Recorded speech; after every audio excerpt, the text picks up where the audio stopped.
Welcome to Operators Debrief. I'm Eddie Chavez. For those of you who don't know me yet, I served most of my time with the 75th Ranger Regiment as an operator there.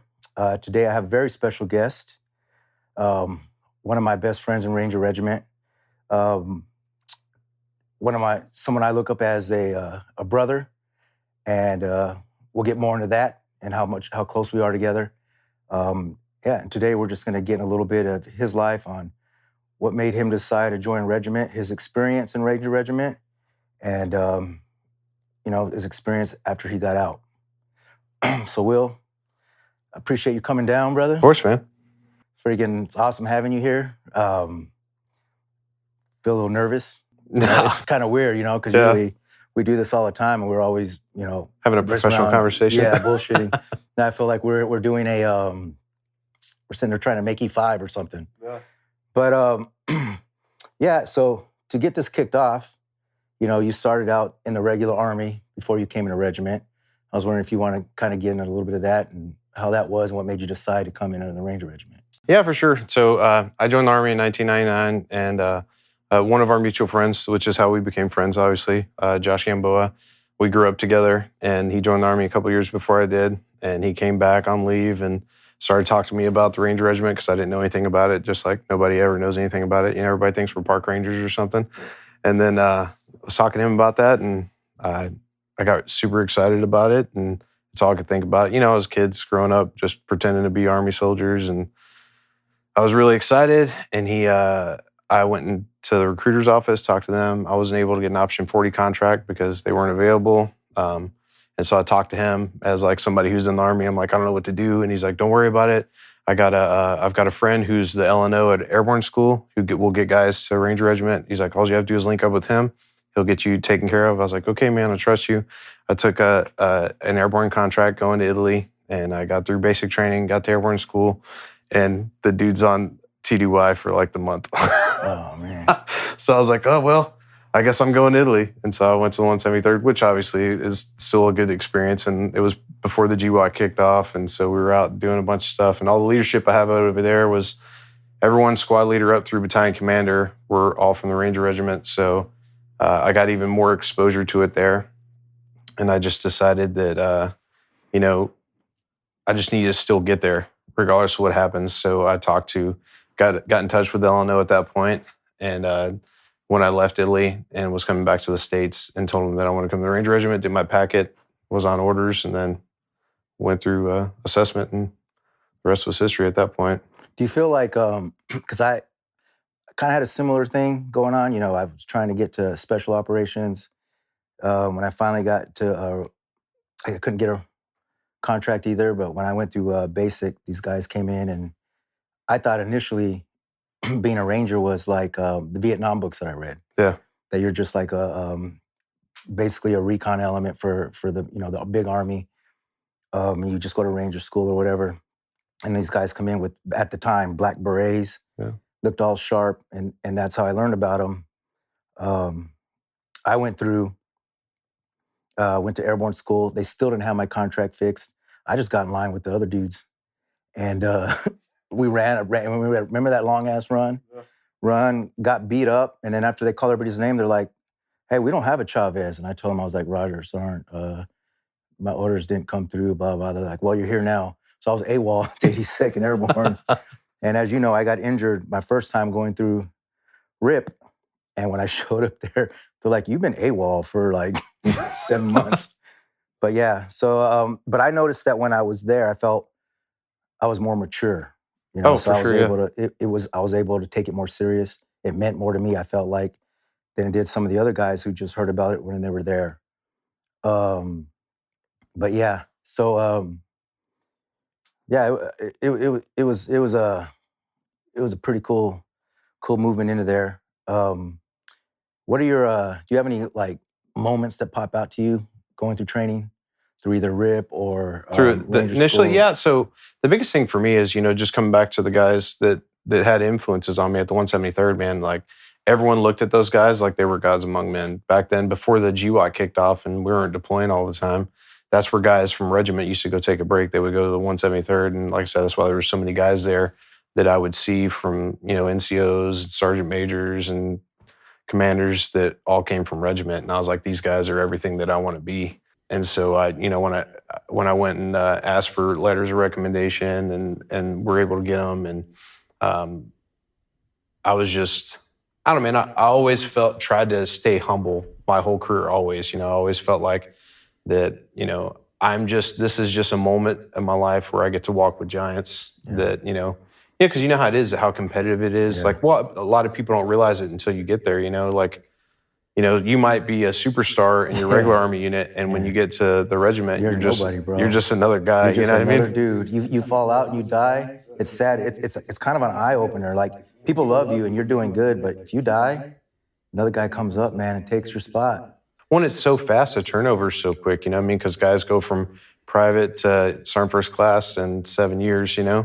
And it's just like a quick turn, and guys are boom, boom, boom, right to the next rank, and it's I don't know, it's humbling in itself, but I was always concerned about being an import, which now that I've been an import, like, there's nothing to be concerned about, because as long as you just show up and you do your job, people don't even notice it, because, like, I could be in BCO and you could be in ACO, and we could be in the same battalion together for 8 years and never know each other, because we're in 2 different training paths doing different things, different deployments, different AORs, all this stuff going on. We know faces, but we don't know each other, Yeah, so whether you've been there for 8 years or 6 months, people don't know unless you tell them, you know what I mean? Mm-hmm. What comes out in your job performance, if you suck at everything that you do, you know what I mean? But as long as you hit the ground, you're humble, and you're willing to learn, like, your only limiting factor is your imagination, and that's the biggest thing for me between the regular Army and the Ranger Regiment, is you're only limited by your imagination.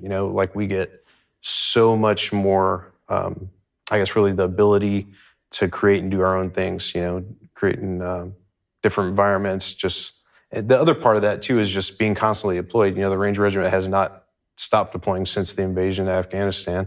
So there's always constant communications with the guys that are forward and the guys in the back. You're always learning lesson learns.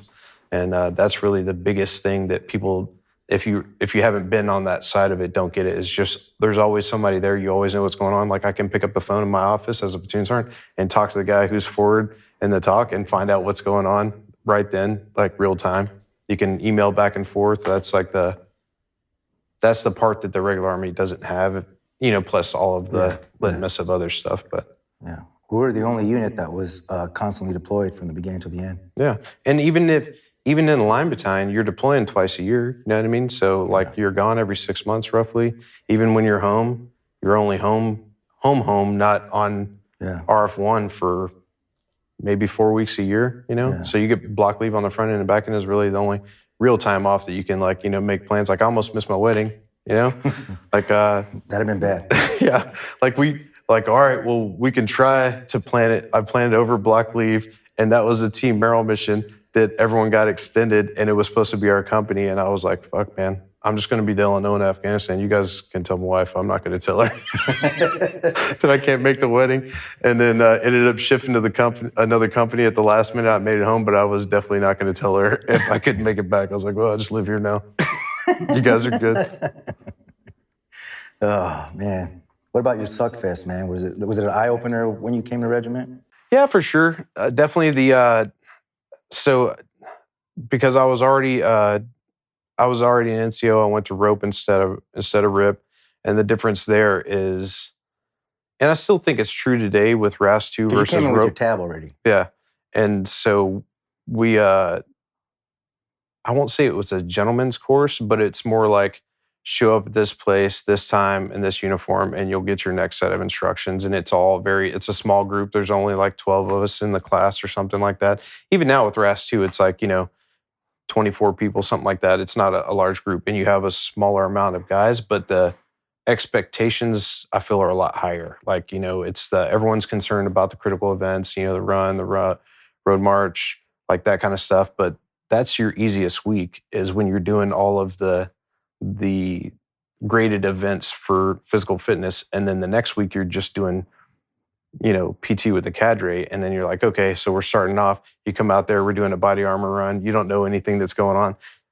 Unbeknownst to everyone else in the world, the NCOs who worked at assessment and selection over there are genetically superior to the rest of the human race. And it's not anyone else's fault, but like you got like John Gendron and all those dudes over there, and dudes running in jungle boots. Yeah, and it's like we did. I think it was called the gate to gate run. I don't remember, but it's like you're on like a 6 mile kit run where you're doing obstacle courses along the ways, and you're doing like 5-minute miles the whole way, and dudes are just not. They're just like at a dead sprint the whole time, and you're coming up the hill, and like you're like throwing up on yourself, trying to keep your wind. Isn't it crazy that you're able to sustain that? That they take you above that level that you think you could do. Yeah, for sure. And like I say, that's not quote unquote a graded event, but there's still somebody there with a notebook taking notes. The regimental psychs out there seeing how you react to things. Are you going to shut down?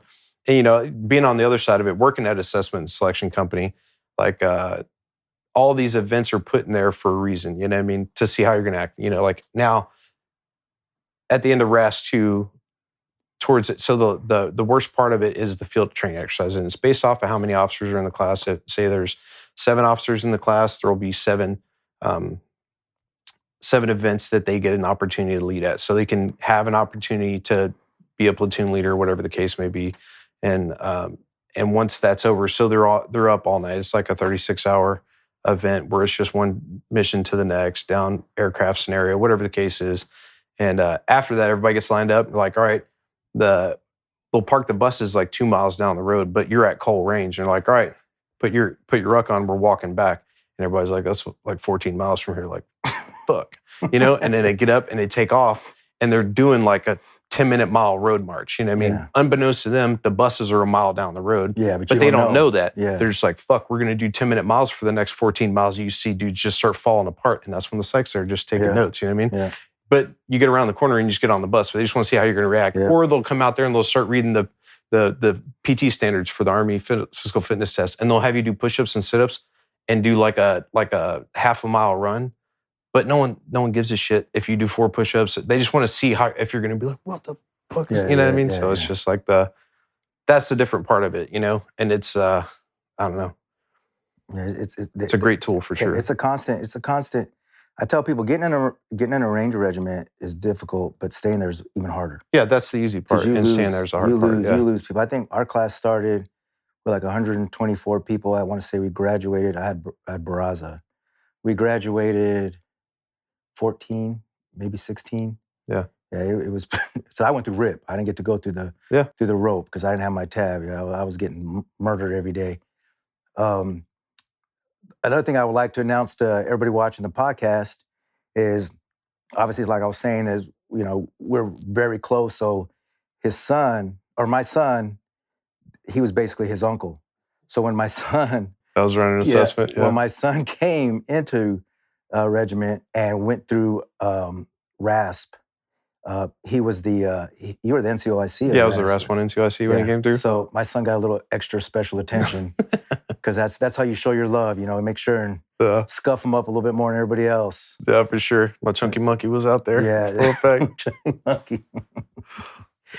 Oh man, it's easy though, man. Jovan's such a good kid. Like he could have crushed RASP when he was a teenager before he ever came. You know what I mean? Like it's almost like he had an amazing father. Yeah. Like the kids, he's everything he needed to be before he ever got there. You know what I mean? And he's still killing it out there. E7 now. Yeah. 275. That's awesome. Okay, I'm gonna have him on the pod at some point, obviously too. So as far as your deployments, did you deploy with the regular Army? Yeah, I did the invasion with the regular Army with the 173rd before I came over to the regiment. What was the difference for you between the two? Really, the biggest difference is obviously assets. For ground combat operations, the amount of assets you have, communications equipment, overall equipment. But the other part of it, the more important part, I feel like, is the ability to make decisions at the lowest level. In the Ranger Regiment, as a squad leader or a platoon sergeant, you have the ability to make a lot of decisions that they just don't let you make in the regular Army that's held at the company commander level. You know what I mean? You got company commanders in the Ranger Regiment as ground force commanders and XOs, where that'd be like a battalion commander in the regular Army, and you're just unilaterally allowed to make a lot more important decisions at the lowest level. And I think that's, that's where the rubber meets the road. And those are the guys who need to be able to make those decisions and not have to second guess what they're going to do because of their leadership or whatever the case may be. Yeah. And we were designed that way. I mean, that's why officers are only allowed to serve 2 to 3 years with us. They have to be a PL somewhere else. Yeah, and they've had to do the job somewhere before. And then they can try out and then come be a PL for us. And then when their time's up, they got to go and then, prove themselves as a company commander, so on and so forth. It teaches us the NCOs to have to step up. Well, the other part of it is we're constantly tested too. It's like, if you join the Ranger Regiment now and you come in as a private and you leave as a sergeant major, you have to go through assessment 4 times, Yeah. You have to go through every time you go from squad leader to be a platoon sergeant, from platoon sergeant to be a first sergeant to be a sergeant major, and so on. You know what I mean? You have to keep going back through assessment and selection, and no one else does that outside of the Ranger Regiment, Right. Which is, it's good and bad both. I see both sides of it, and working at the selection and training company, I got a different perspective of it for sure too, but I understand why we did it. And the success rate the proof is in the pudding for sure with RAS-1. Like, I think we went, it was either 2.5 or 3 years before we RFS the first RAS-1 graduate.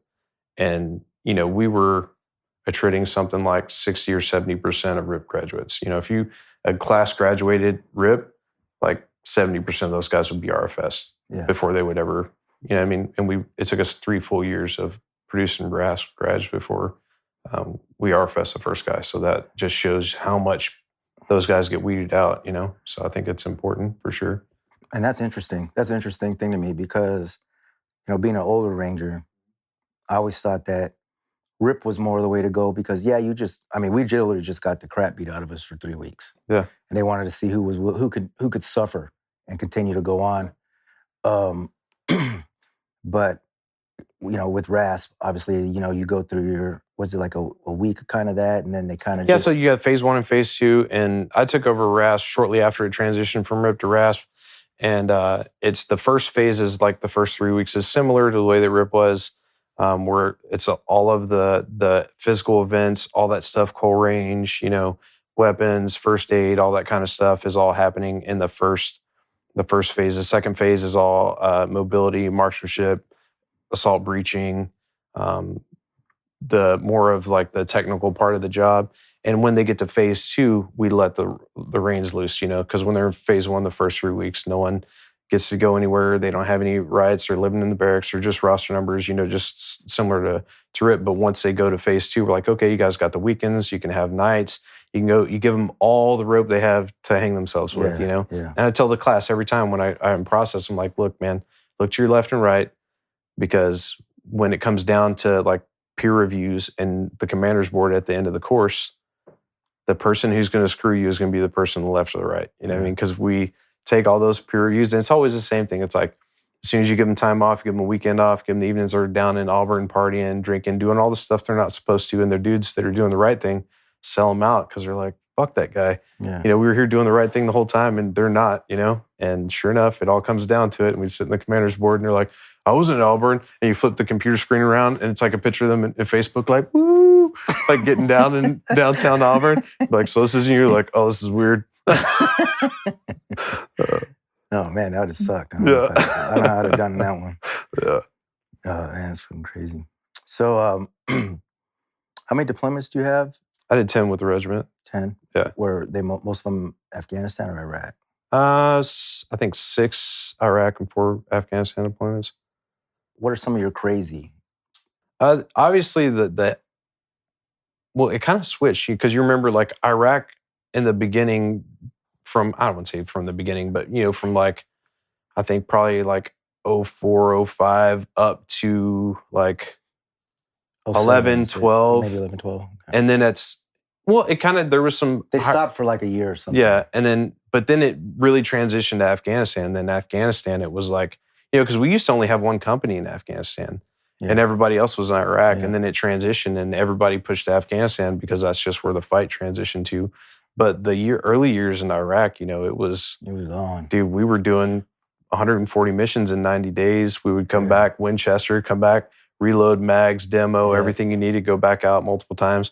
There was definitely at some point where we were getting I don't know. I think it was we were get speed from the medics. I don't know. I just remember like we hadn't slept in 3 days, and they're like, "You'll take this pill," and then magically I wasn't tired anymore for like the next 2 days. And I'm like, "Man, this shit's awesome. Where'd you get this from?" But I don't know. It could have been Ritalin. I don't know what it was. I didn't ask questions. I just took it, and we felt way better and kept getting after it. I was like, this is way better than this fucking ribbons you keep giving us. But that was a good time. Like we were going to the X. We were going to the X. The aircraft was landing, and you were fucking 2 feet from the front door. You know what I mean? Yep. Kicking it in, getting after it. Where Afghanistan was mostly offset infills, putting a train feature between you and the target, and just doing a lot of really long, painful offset infills, getting into it. But Iraq was awesome. It was like everything that I thought. To do. Yep. If combat was a video game, this is what it would be like. You know what I mean? Yeah. Going to the X, running in the doors, blasting squirters coming out the back end, you know. And our task force, we were treated a little different. We had that unblinking eye. Yeah, for sure. Where we could get intel from that target, and push it to the next. Push us right to the next target. We didn't have to shoot it up a channel, take another week or 2 weeks, sometimes a month, like the other units had to deal with. We were able to go straight into that, and so that adrenaline rush coming on a target, you get in that gunfight, or you do that movement, then you get in that gunfight, then you're doing SSE. I'll be on the roof talking to aircraft or whatever, and you're kind of calming down, thinking you're about to exfil, then boom, next thing you know, you got to go through that adrenaline high again, and then adrenaline drop again. So it takes a lot. And I remember we've always had personal trainers since I've been there, but I remember regiment brought a whole bunch of different type of personal trainers for like football, cross country, weightlifting, a whole bunch. They brought a whole bunch of them. Yeah. And they were trying to figure out the best way to develop our workouts, because back in my day, we just lifted weights and ran 5 miles a day. Yeah, for sure, because it's like you have to be an endurance athlete who can be strong at the same time. And it's like, what's the secret sauce for that, you know? And that's what they said. They were like, not one of us has a straight answer. You guys have to be all of this. Yeah. And that's when we got, Well, and that's when the nutritionists came in. They changed the gyms, because like if you want people to perform like professional athletes, you have to treat them like professional athletes. Yeah. And that was a huge step in the right direction for sure. And it just goes back to how versatile everything is, and going back to how you're only limited by your imagination. I mean, if the regimental commander decides that's a good idea, then that's what you're going to do. You know what I mean? Whatever his priorities are and the budget constraints and whatever. You know what I mean?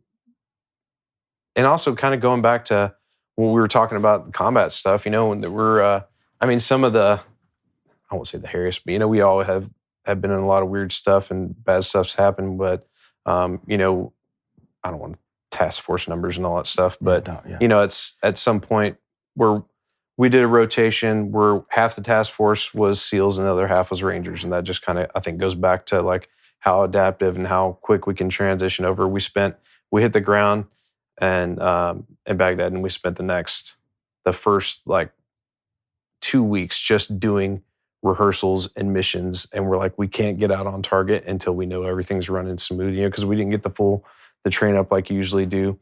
And then after those 2 weeks we're up and running, and then shortly after that, man, we got into like one of the biggest ticks that I can never remember being in. We were in Sadr City, and at that time you had the SOP to go into Sadr City is you had to have 2 Abrams tanks as escorts, because the EFP threat was so bad that they would just eat the EFPs, and you have to have 2 tanks and 2 Bradleys, because if one tank goes down, you have to have another tank to recover it. Same thing with the Bradleys.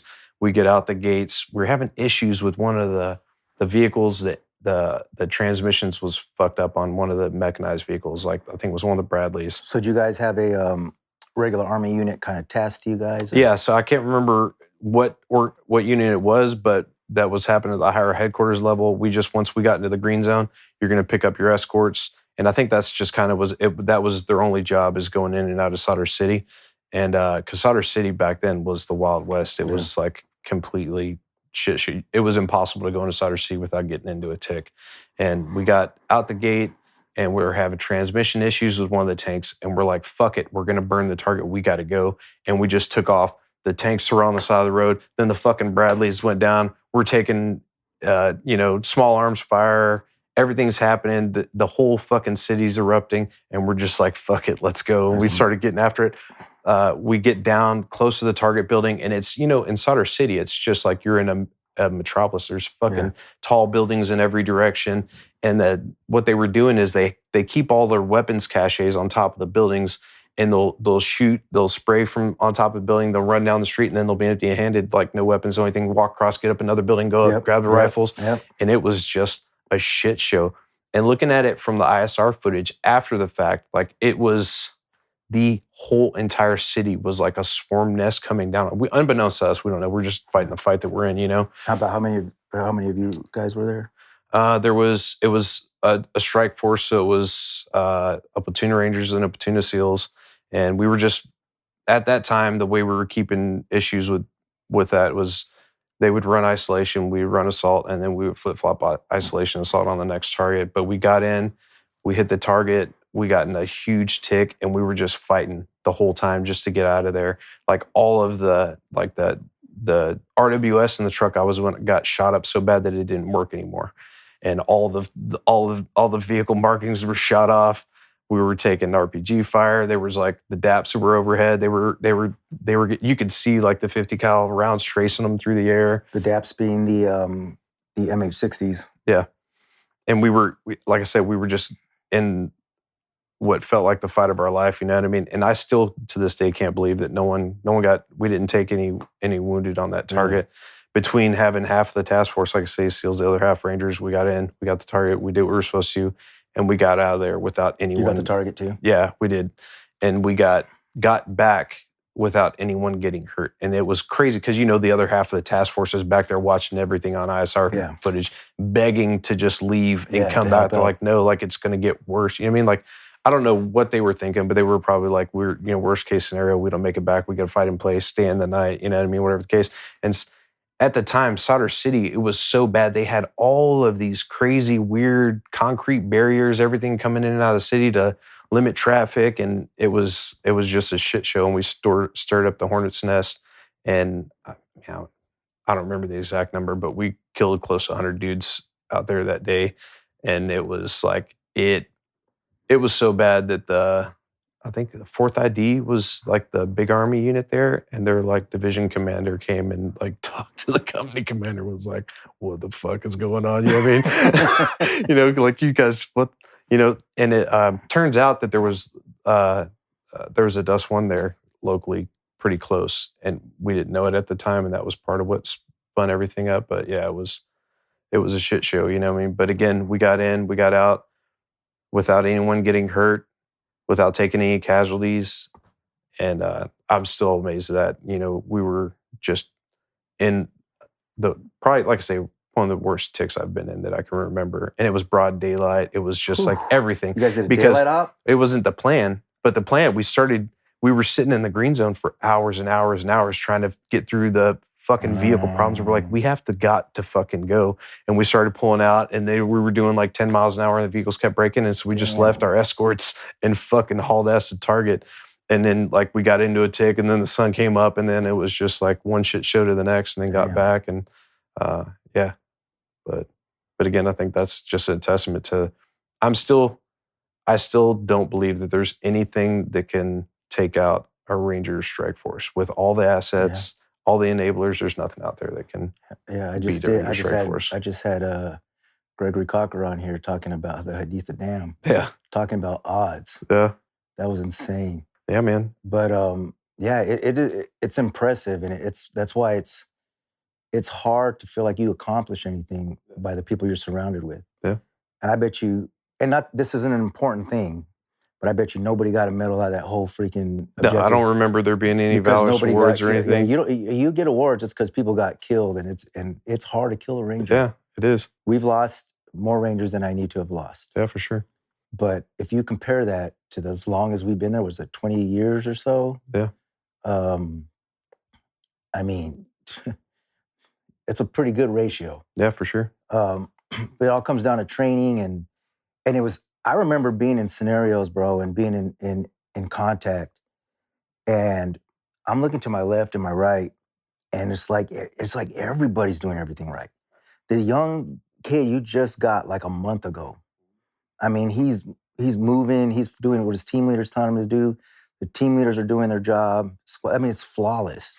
Well, I just don't think that people get a good, I guess, a good visualization of how hard a training cycle is to get out the door before guys really understand like how much training that you're doing before you get out the door. You know what I mean? And it never stops, and it's constant. You know, even in assessment and selection. You know, my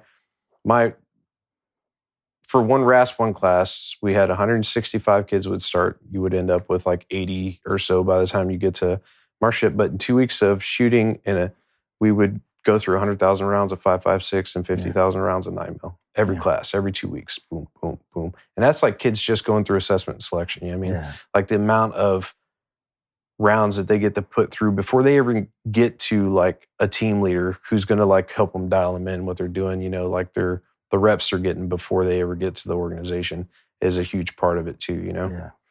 And then, you know, the training aspect of it too, like you just have to be prepared to do anything at literally any time. Like, you know, you can, I know Lindsay and Amanda are in the same boat on this, you know what I mean? But how many times it like, you know, like I got spun up to go do some stuff with the SEALs, like we were talking about before. And, we had been doing platoon live fires for fucking 2 weeks. I hadn't slept in like 3 or 4 days, and I'm just finished up going home. I'm like halfway home, and I got a phone call, and it's my first sergeant, Jim Anderson. I'm like, dude, this better be important. I haven't slept in 3 days. He's like, I need you to come back in. I'm like, are you fucking kidding me? He's like, no. I was like, look, man, I'm going to pull over, and I'm going to get a monster, and I get back to your office. If this isn't for real, we're going to fight, you know? And I shotgun a monster. I'm like probably going to fall asleep on driving back to work, you know? So I get back to work, and he pulls me, and he's like, I'll read you on when you get here. And I'm like, all right, we're getting spun up. There's some stuff going on in Somalia. You know, you guys are going to you'll get read on when you get where you're going. There's going to be some guys, and you get a team together. And I'm like, fuck, now I got to start notifying my guys, put them through like, I'll meet you at the closest Burger King, whatever. Like, I'll come to you. I'll kind of give you a little bit of information so you can go home, make peace, and then meet me back here tonight. And like, you know, you always have your fucking go bag ready to go anyways, because you're on RF1. And so I was like, all right, man, we're getting alerted. This is the deal. You know the deal. This is in between deployments. Yeah. This is, like I said, we just got through 2 live fires, you know? I'm like, all right, so we got the phone call. And so like I got 4 guys. I met them on the airfield. We had our B bags. The team guys flew into Lost Arm Airfield. We got on the plane. We flew to Damnick. And we got right on to what we're doing when we get there. And then they spent the next week, SEAL Team 6 guys trying to fucking drown us, you know? I'm like, we didn't even know what we were doing, like waterborne operations, what the plan is. And they're like, we're going to try to drown these motherfuckers to make sure they're good.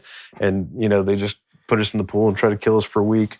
And then I ended up having to bench a guy because I was like, nobody told me I need to bring strong swimmers. I was like, you know what it takes to be a strong swimmer in the Ranger Regiment? I'm sure it's not the same as it takes to be a strong swimmer in SEAL Team 6. You know what I mean? Like, yeah, this guy can swim 50 yards with an LBE on and a rubber duck across a pool, but he's not ready to, like, be an Olympic swimmer, you know what I mean? And so then I had to bench a guy, and we were supposed to go hit a target in Somalia. And so we went through their underway training with them, which is they're, like, you know, they're doing assaults from boats on the land and to board other vessels and stuff. And we went out on their HSACs, which is their big cigar boats. And we were out in the Virginia Beach on the bay, like Miami Vice, coming through the waves, you know, but it was like 10 degrees out and freezing. We're wearing dry suits. And then we get on the Zodiacs, and the plan is we're going to take the Zodiacs, and once we get a certain distance off, we're just going to fin in the rest of the way. And it's like rough, like 5-6 foot seas out there. We're just getting our asses. How far were you guys having to fin? About 1,000 meters, I think. With equipment? Mm-hmm. Damn, from regiment. Yeah. Damn, well, the other thing is they're like, look, bro, it's not a big deal. You don't need body armor. I'm like, come on, man. How many times you got to fucking learn this lesson? We're bringing body armor, okay? And so what we had to do, again, being just having to be adaptable to the situation you're in. And I went down there as a sergeant first class. Like, we got to send somebody down there. Send a platoon sergeant, so like they're not getting pushed around, and like you guys are just doing what you're told. And so I was like, look, man, just take me to the warehouse. Let's see what you got. I got a dive bag. I got an old Alice pack. I cut all the pouches off of it. I camp dried the shit out of it so it would be waterproof. We put the dive bag in it. You put your body armor, your kit ready to go inside the dive bag. And then the dive bags are buoyant, so you can put air in them, because they're meant to, keep buoyancy. You put air in them, let air out. So I was like, we can use that as cover. So as we're finning up, you got your Alice pack with your body armor in it, so it's ballistic. That way, if we're taking contact coming into the beach, because the dive bags they have, you can shoot through them. You know what I mean? Your M4 is in there, but you can shoot through the dive bag. I was like, so this is great. And you can continue to the beach. Yeah, for sure. As opposed to leave like any sane person would. Yeah, but, for sure. Yeah. Like, no, it's fine. We got our guns. We don't need, like, the bullets still come from the beach, you know? And so, like, we fin up and we go through I'm like, look, man, if we can't keep up, then you can talk to me about this. But we did, man. I camped right. I made everything streamlined, put it out there. We went out there and did the underways. We finned out there. We had our rucksacks, used them as body. And they're like, oh, that's not a bad deal. I'm like, no shit, motherfucker. And then like we should bring body armor to a gunfight. That's weird. And then we fin onto the beach. And then you get to the beach, you take all your stuff off, put your kit on, and you go patrol the target, do what you got to do, come back out and do everything in reverse, come back out.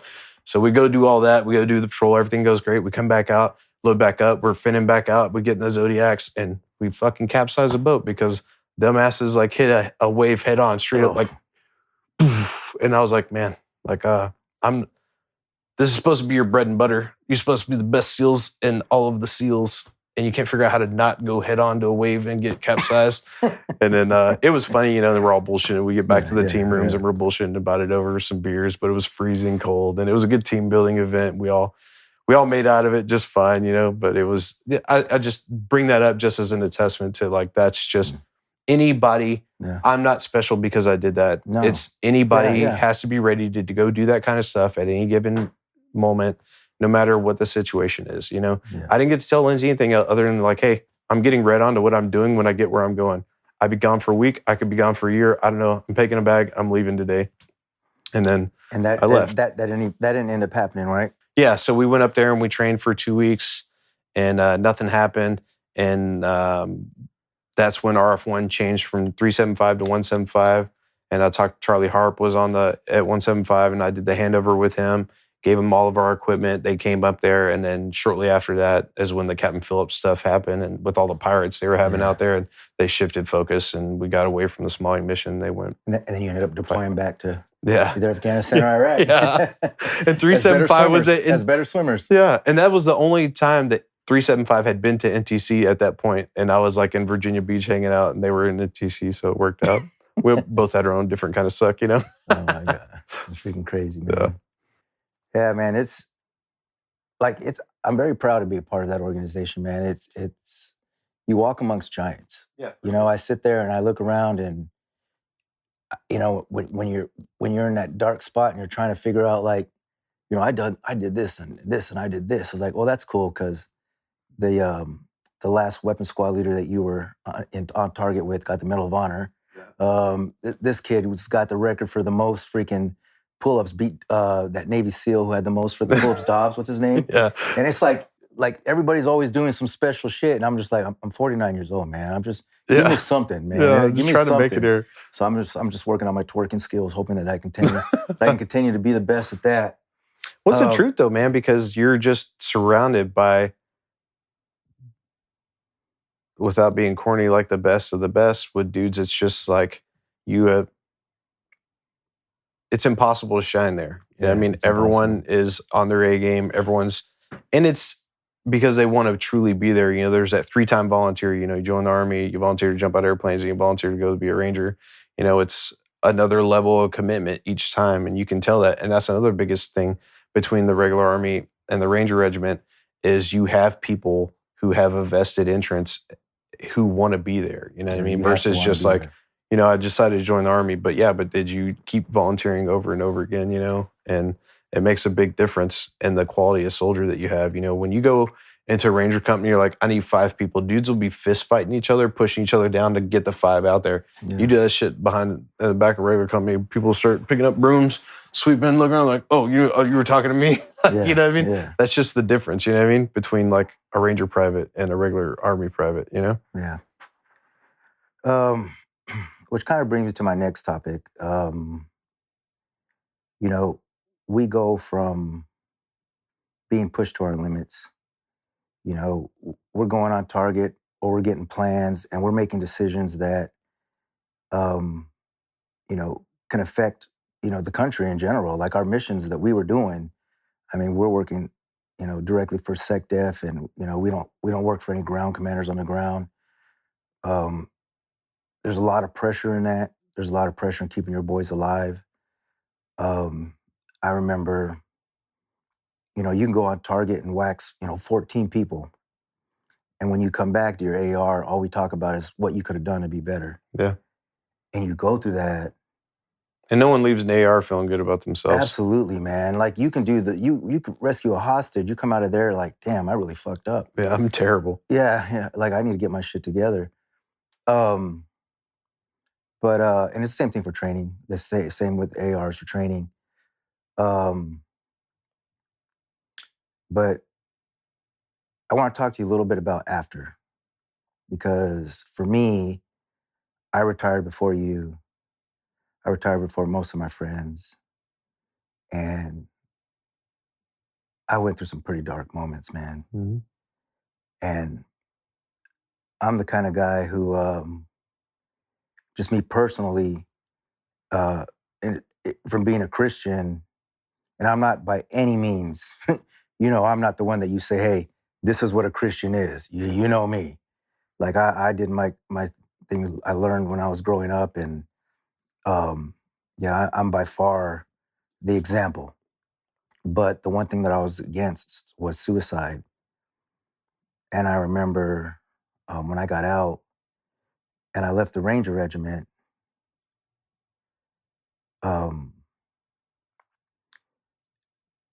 something happened. I was just a bodyguard. I was with a good agency and I was in a great team. And just doing little things like having to drop someone off, coming in the right direction, I started getting like tunnel vision and crazy anxiety. And then I was depressed all the time. And I was like, what the fuck is going on, dude? Like, I'm a fucking Ranger. Like, what the fuck is going on? Like, this ain't shit.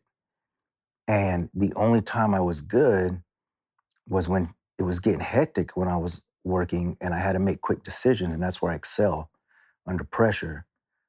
But I had none of my Ranger buddies around me. And, we were trained to suffer in silence. And I remember one night I was just sitting there guarding, and the family's asleep. And I just wanted to blow my fucking head off. For no reason, nothing was going on. I remember I called you. I was crying, man. I was like, man, I don't know what the fuck is going on. Like, how is this happening to me? And we'll come to my story at some other time, but like, there was a battle and a struggle. And, I don't, my whole point of this podcast is not to talk about how cool I am. Well, it's good. I mean, that's the whole reason we're doing this stuff. It's to let both the young Rangers who are still in, or people who want to come into this career field, understand that, I wouldn't change it for the world, bro. Yeah, for sure. Every decision I made on target, I 100% stand by it. Well, the problem is like nobody tells you the back end story. Yeah. Nobody shows you how to transition.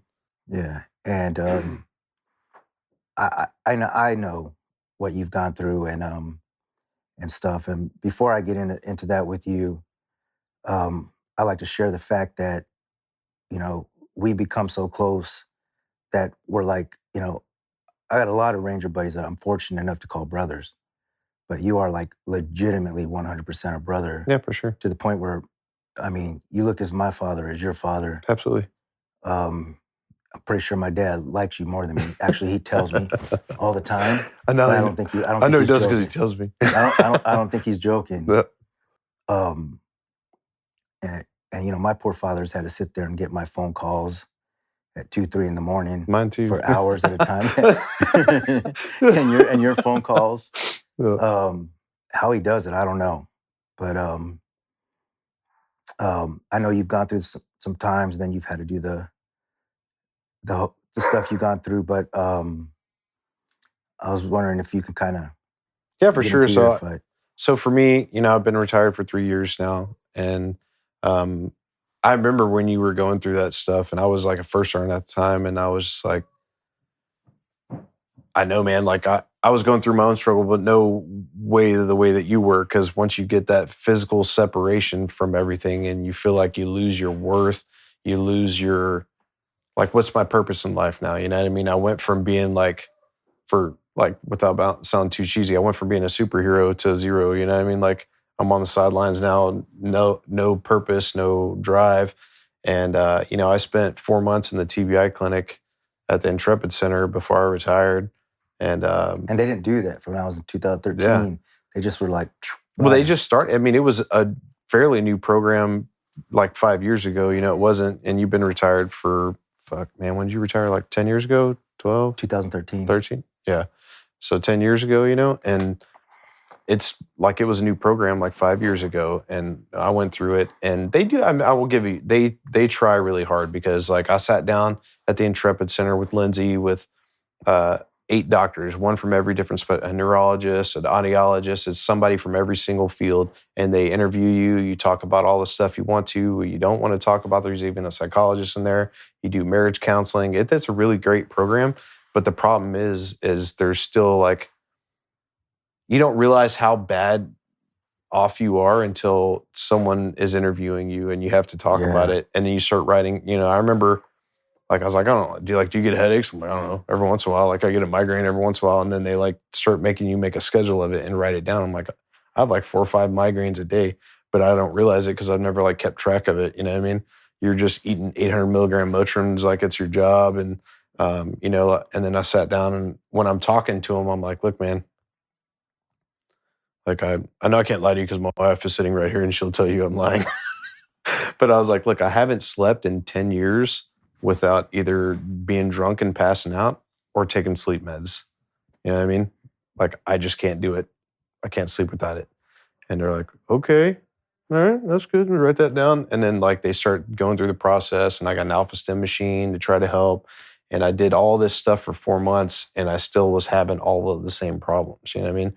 And then like I was suicidal. I don't think I would ever have acted on it, but I definitely had suicidal ideations. There was moments like I started drinking, like I was drinking a lot anyways, because it is like when you're in regiment and you're home for 4 weeks a year that you can really count on, like it's okay if you burn it down for like a month, but then the next thing you're not in the Ranger Regiment anymore, and you're not deploying anymore, and then you're drinking for a month, and then you're drinking every day, and then you're drinking during the day, and then it just like keeps compiling, and then you're retired. And I was like, fuck, man, I was drinking a bottle every day. I was hiding alcohol around the house, and it's not. And you were hiding this from me too. Yeah, from everybody. And that's the thing, is that our biggest fucking problem is I have a shit ton of Rangers I could talk to. You obviously, you Mug, or like some of my first Ballesteros, but when you suffer, it's like I feel like I need to suffer alone, and I don't want to put my suffer on you, because when we're fighting, and if I'm gonna get hit or something happens to me, I don't want to be a burden as you're going through that door. Yeah, for sure. And for some reason, we can't get that out of our fucking heads and just talk to somebody. We suffer in silence. Yeah, and there's so many people going through all the same problems, but everyone's too embarrassed to say they're doing it. I know for me, like Lindsay was fine. I'm still finding bottles of alcohol in places that I had stashed around places, because I was trying to find. I was just embarrassed, man. Like I had a bottle in the truck. I had a bottle in my saddlebags. I had bottles in my duffel bags. There was shit everywhere, and all I was trying to do was get through a night of sleep. And I had fights with Lindsay about it. I'm like, look, I know you think I just want to be drunk, but I just want to sleep. And this is the only way that I know how. Like, I don't know. You can only take so much Ambien. You can only take so much Benadryl. Like at some point, everything stops working.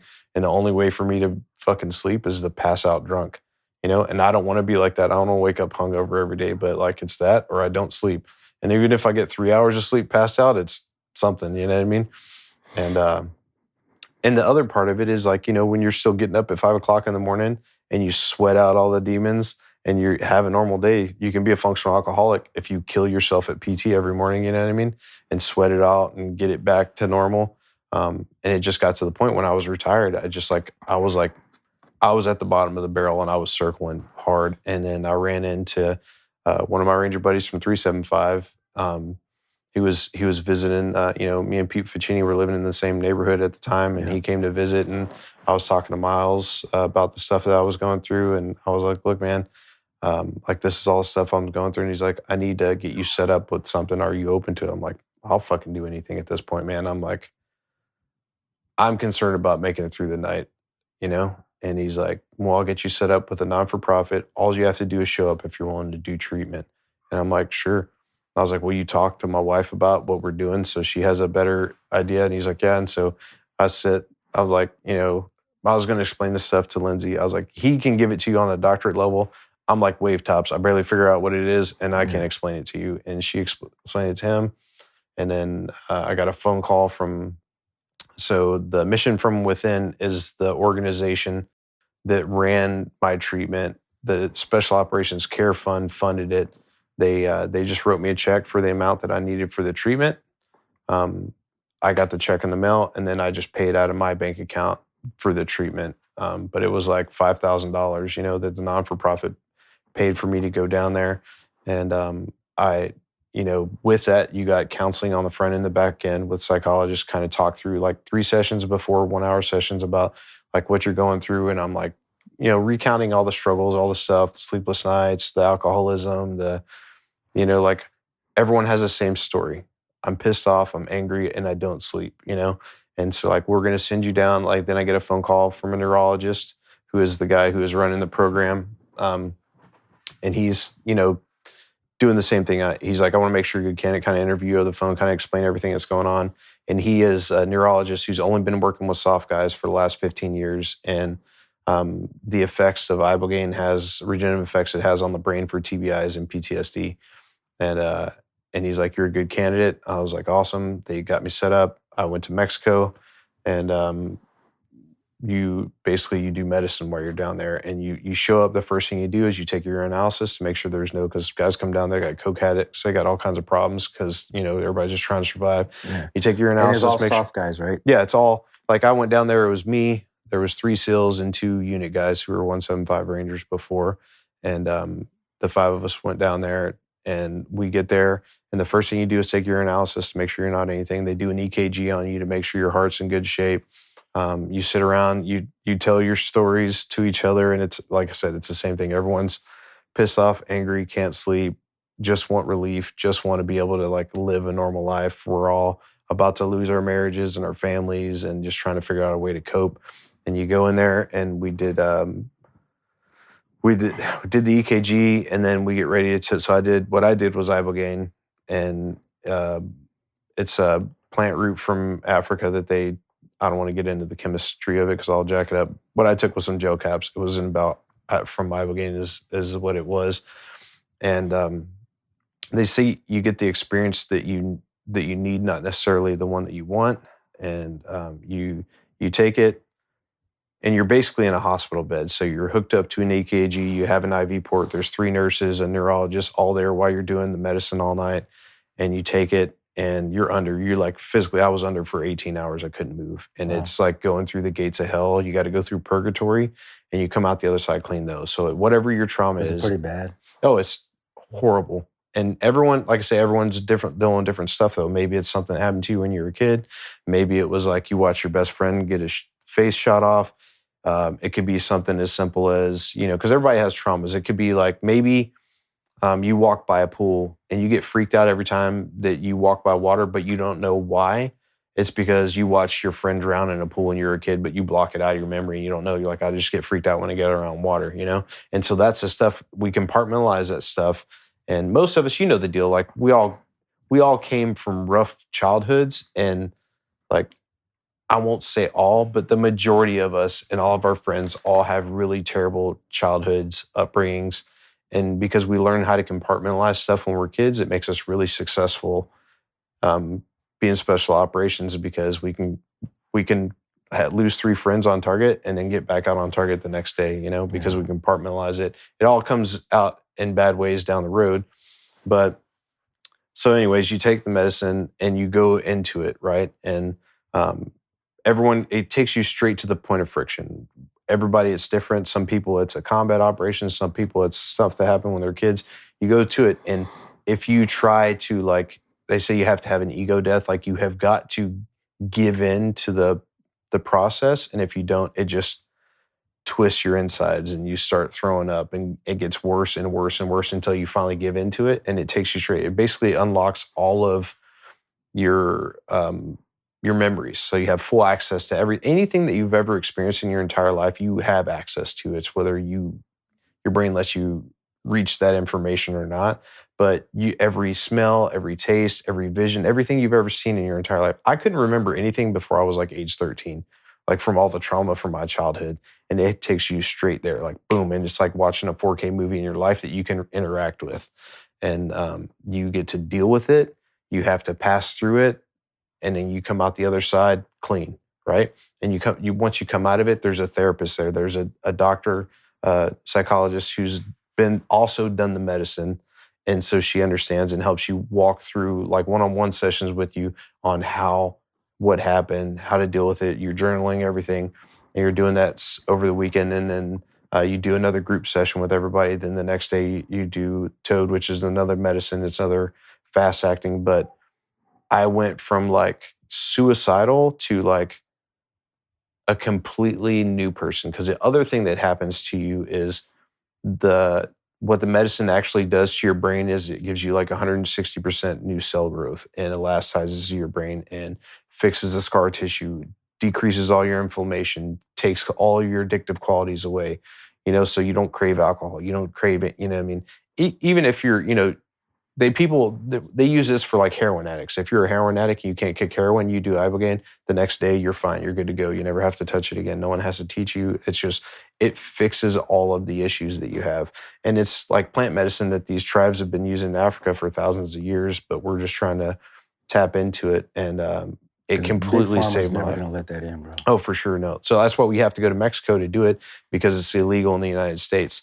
And but it completely saved my life. Like it's like you can see, if you could see the before and after pictures, everybody shows up and everyone's got a scowl on their face, they're pissed off, and you leave, everybody's just like hugs and smiles and, oh man, I fucking love you guys, I can't wait to, and you get home and your families are like, who are you? Like you're just a whole different person.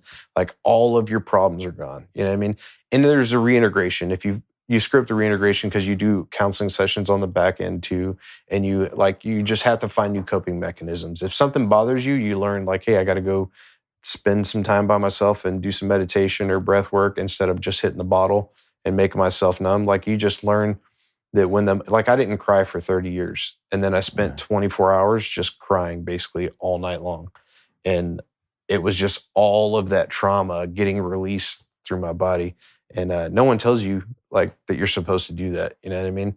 And ever since then, I've tried to pay it forward. I've sent multiple of our, I sent Mug down there. I sent Jeremy down there. I sent a lot of our friends down there to get treatments, and it's saving people's lives every single day, and I try to pay it forward to as many guys as I can, because there's other stuff, that's like the nuclear option. I tell people like everyone can benefit from it, but when you're like, I'm putting a pistol in my mouth, you need to go do that to like take the nuclear option and fix yourself, But there's a lot of other stuff, when I came back, I started doing cold water plunges and breath work, the Wim Hof stuff. All of that stuff has helped. The biggest thing for me that's kept me straight since I retired is I started training jiu-jitsu again. And for me, man, that has been like literally saves my life. It like gives me like the mental clarity that I need. All the physicality of it and stuff is great too. But for me, it's just, it's kind of like doing a stress shoot. It's like high level problem solving while under physical duress. You know what I mean? You're just trying to figure out a puzzle while you're getting your ass kicked at the same time, And it's for me, training like 4 days a week, I get more from that than I do anything else. Yeah.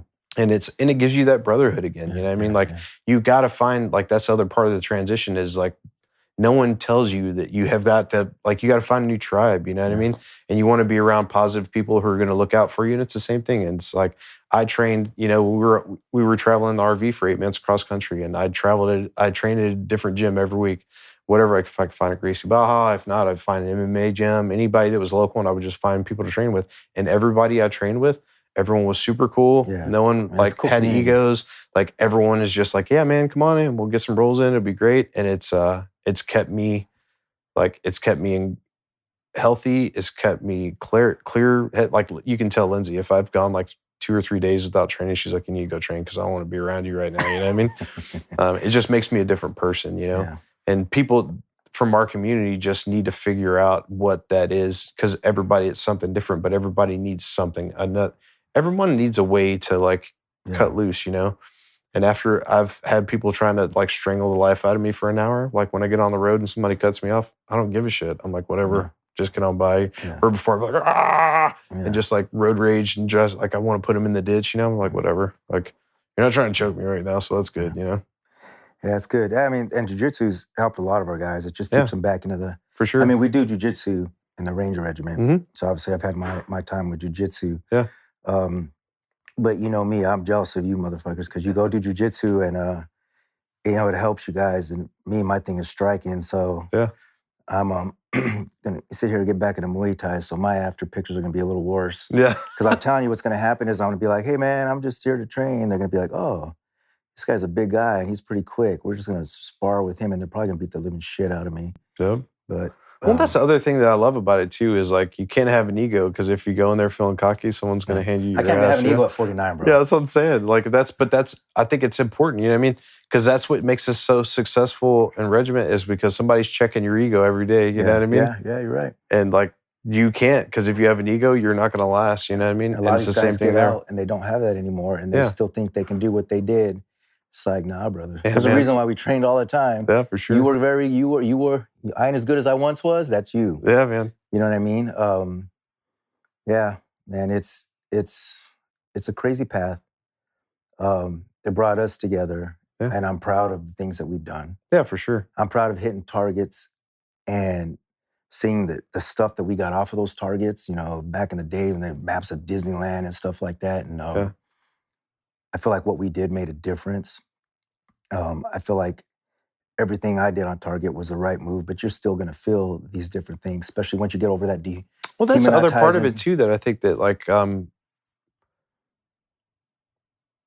think that a lot of that mental health problems we were having then, but we just didn't realize it. We didn't You know have what I mean? Because you're like, I never expected that I was going to come home because how many people are getting killed all the time. I'm like, whatever, man. Just live like every day's the last because you never fucking know if it is. Every time we left, I was divorced, so I had my kids for 2 weeks before I left. And kissing them goodbye was the worst thing in the world. Yeah, man. And then I'd get to see them when I made it back. And then I'd see them again before I leave for 2 weeks. And yeah, man, I just was constantly just ready. You just be prepared to die. Yeah, you don't expect to come home and you made peace with that. And then once all that's gone, now we're still here expecting to die. Yeah. But nobody's like, fuck, man, I never us. thought I'd see 45. Like, yeah. Shit. Like the best thing to help me with a panic attack would be if someone starts shooting at me. Yeah. You know? Because then I go into... Well, because then you can react to it. But like, you're like, man, this... When you're in fight or flight, but there's nothing there... It's weird. It's something that I'm still fighting with, and I know it's something you're still fighting with. Yeah, for sure. Like it's a daily struggle that you have got. That's what I say. That's the reintegration piece with everybody. Is everyone has to have a way, a group, a tribe, a thing. You know, like I say, for me, it's jiu-jitsu. I have it. I can train 4 days a week, and it keeps me level. And I do other stuff. You know, I still do. Functional fitness training type stuff. And I still do, I have a sauna. I do sauna every night. I do cold plunge. I do breath work. I do all of this shit to try to like just, I want to get, my kids are young. My kids are 9 and 5. I know yours are grown, but my kids are like, man, I want to be 6 years old and still be on the mats getting after it with them. You know what I mean? Well, I have 2 grandkids that I want to still be able to do stuff. Yeah, for sure. But yeah, and it's been awesome having you here, brother. Yeah, no, I appreciate it. The bad news is we're done with our talk here right now. The good news is if you go to our Patreon, if you guys sign up for our Patreon, you're going to get to see me and my buddy here do the tortilla challenge, which I'm pretty sure I'm going to smoke them. And it'll be good times. But I appreciate you guys for logging on. I hope you guys enjoyed this segment. We have plenty more to come. A bunch of good Door kickers still coming through, and I appreciate and love you guys for your support. And yeah, we're out.